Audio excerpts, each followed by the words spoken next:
Hi there, and welcome to this second workshop on effective critical reading for graduate researchers. I'm Dr. Jen Anderson. You'll be invited to complete activities and then listen to discussions about the possible answers. But before you begin this workshop, familiarise yourself with the meaning of the term assumptions and inferences in the workshop Analysing an Argument.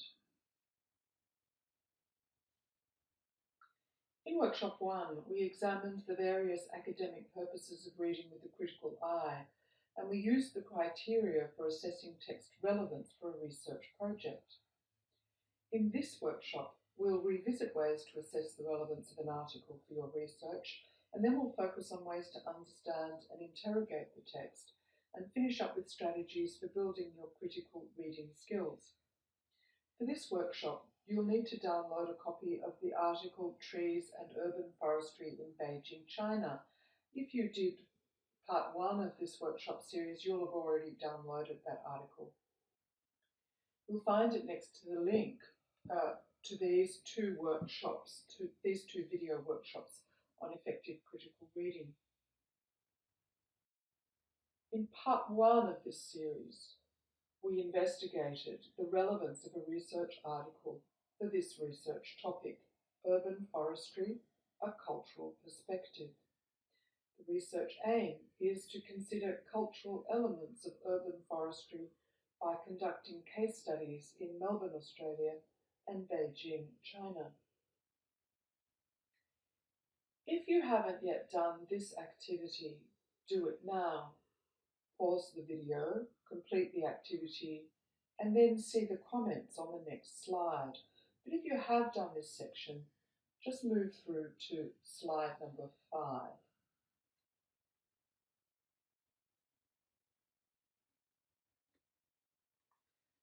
So this is my assessment of the relevance of the article for the research topic. Let's see if you agree. A brief overview of the article suggests that it is quite relevant to the thesis topic. Its title is closely related, although we're not sure if it will discuss cultural practices. We need to flick through the text to find evidence of cultural information. Second, its perspective is close to the thesis objectives with a Beijing focus. Regarding authority and credibility, while the journal ranking is pretty low, it is peer-reviewed, and George Profis appears to be a credible researcher, in particular because he has sought information and advice from forestry experts in Beijing. What is at issue is the currency of the journal article. It's over 25 years old, and if we think about the massive changes that have taken place in Beijing over the last 25 years, we need to ask if it is still relevant today. The same cultural and forestry management principles might apply despite the city's transformation, but they also may have changed dramatically. And this is something we need to follow up. But in summary, I think this article is an excellent starting point.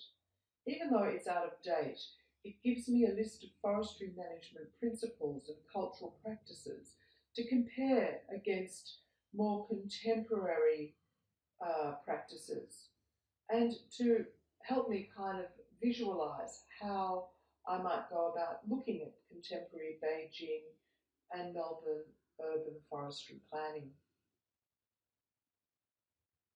Now we're going to dig deeper into the text in order to understand the content and analyse it critically. After we've assessed the text for relevance and we like what we see, the next step is to scan the text and formulate questions for the next step, which will be a detailed critical reading. In this next activity, we're going to scan the article Trees and Urban Forestry in Beijing, China. We're going to look quickly through the abstract, the introduction, subtitles, figures and graphs and other images, and the conclusion. We're only going to take about 5 minutes to do this. and we'll make a quick note of the key points.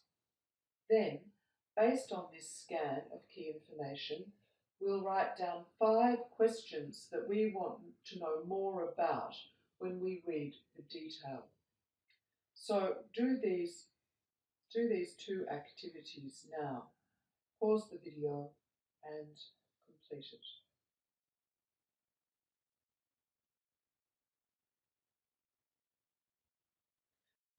One of the ways of conducting a critical reading is to apply Socratic questioning. Named after the classical Greek philosopher and teacher Socrates, it's a technique used to extend analytical and evaluative thinking skills.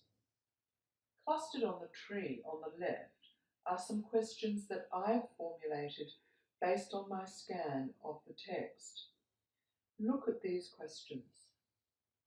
Most of them are of a particular type. What's their function? That is, what do they seek to answer? Pause if you'd like to read these questions more closely. But let's look now at the list of Socratic questioning types. Clarifying concepts are questions that seek to understand the information presented. Probing for assumptions are questions that look for the hidden values and beliefs of the writer. We sometimes refer to this as reading between the lines.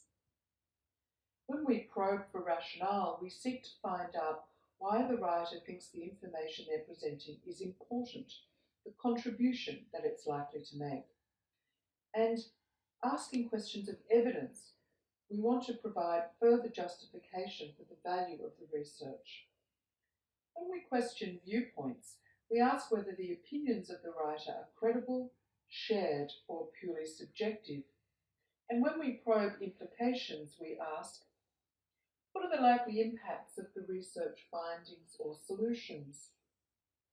And we can also question the research question. Why ask this question and not another related question, for example? Now look again at the tree of questions.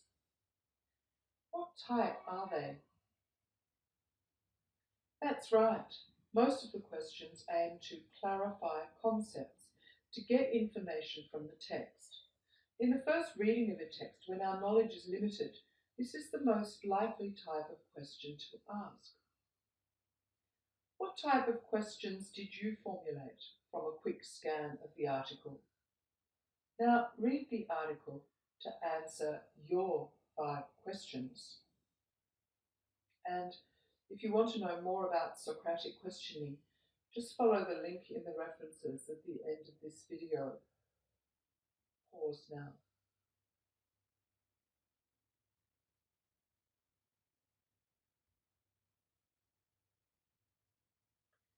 Now you've got a general overview of the information in the text. We're going to use the other Socratic questioning types to read the detail and analysis. First, go back to the article and read the introduction again. And this time identify the rationale for the research, the reasons for doing the research, or the contributions that it will make. And ask yourself, am I convinced by these claims? Why or why not? Then identify some of the assumptions made by the writer that form the basis of the rationale. Are the assumptions valid, in your opinion? Can you explain why or why not? If you're not sure how to identify assumptions, do the workshop on analysing an argument, and when you're ready doing these activities, click to the next slide for a discussion.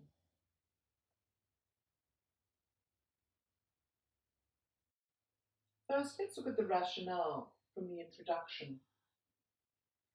The first sentence of the rationale is a statement of value.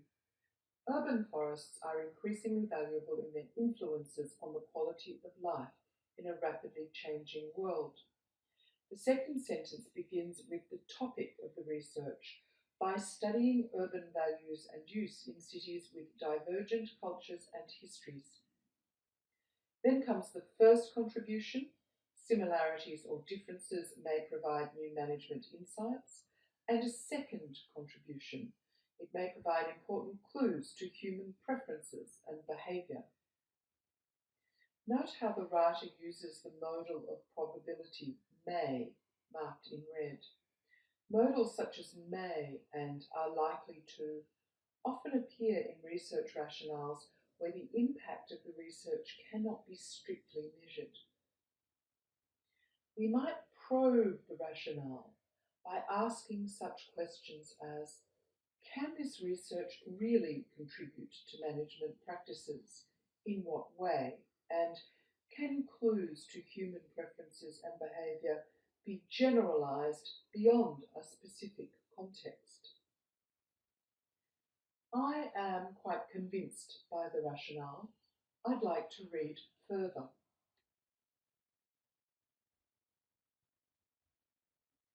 Now let's look at some of the assumptions the writer has made. Remember, assumptions are not explicit. They're underlying values or beliefs.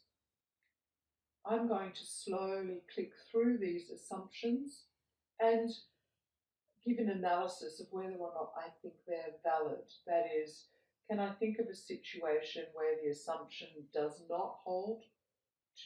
That's the way I'm going to check it.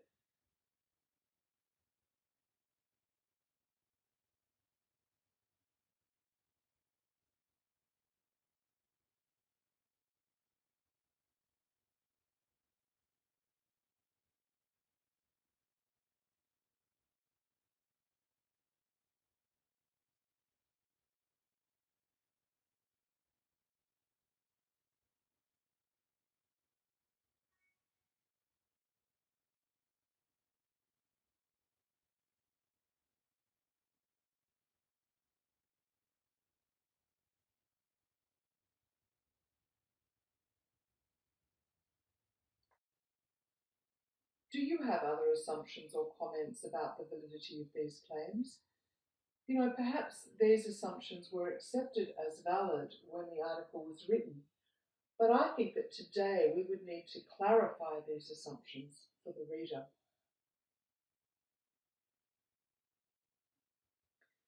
This time we're going to investigate viewpoints and implications.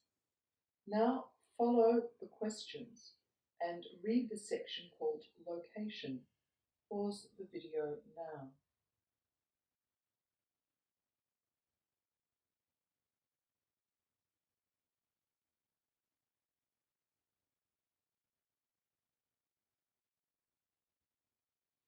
Let's look at some possible answers.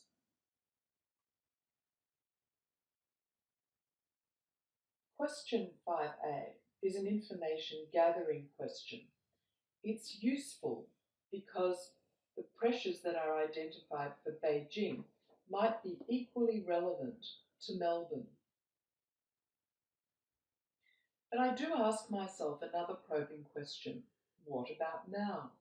What are the impacts of climate change and carbon pollution on the city and on urban forest species? Question 5B seeks to understand the point of view and to question it.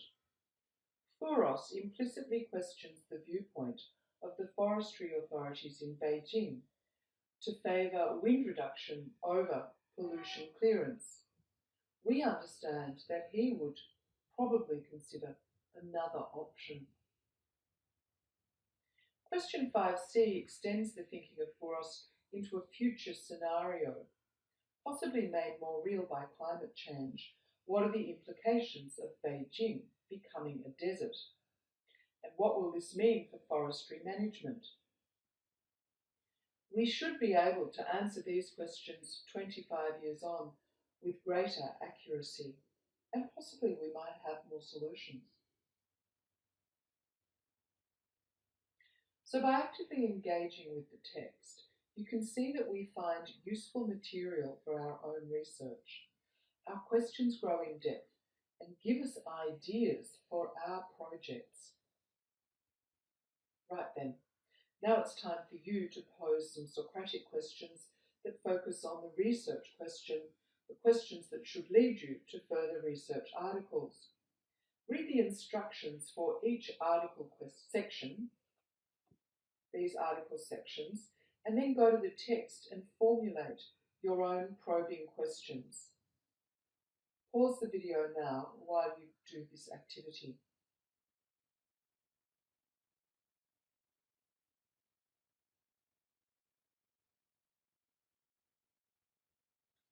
Here are some possible probing questions.